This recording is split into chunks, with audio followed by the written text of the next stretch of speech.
Everyone, नमस्ते। I don't know about you guys, but जब मैं ऑफिस बिल्डिंग्स देखती हूँ, आई विश काश ये मेरी बिल्डिंग होती तो लाइफ सेट हो जाती। बट ऑब्वियसली इतना पैसा नहीं है मेरे पास। मैं इन बिल्डिंग्स में इन्वेस्ट जरूर कर सकती हूँ, चाहे पूरी बिल्डिंग ओन नहीं कर सकती। कैसे? रीट्स, रियल एस्टेट इन्वेस्टमेंट ट्रस्ट, ये म्यूचुअल फंड की तरह बहुत सारे इन्वेस्टर्स अपना पैसा देते हैं ट्रस्ट को, और वो ट्रस्ट इन्वेस्ट करता है in real estate properties like hospitals, malls, office buildings etcetera.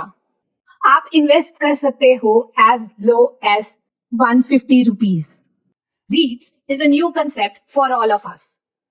India में पहली बार रीट्स 2019 में लिस्ट हुई थी।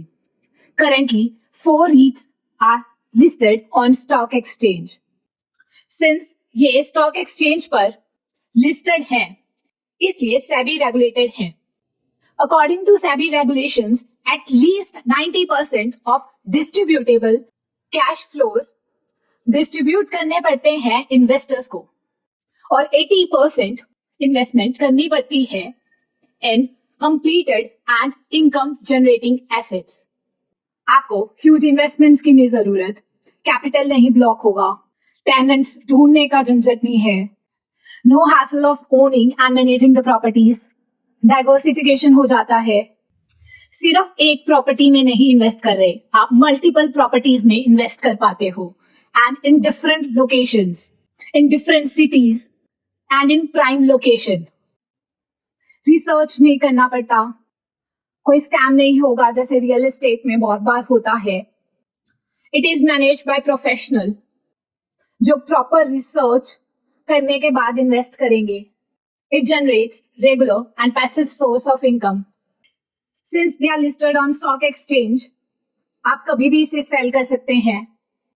Not like real estate properties जिनको महीने इवन साल लग सकते हैं सेल करने में, और उसमें भी हो सकता है कि आपको सेल करना पड़े at lower price। ये ट्रेड करते हैं स्टॉक एक्सचेंज पर लाइक स्टॉक्स, मतलब price up and down move होता रहता है। कंपनीज यूजुअली डिविडेंड प्रोवाइड करती है जब उनका मन करता है, कोई कंपल्शन नहीं होती, बट यहाँ कंपल्शन है।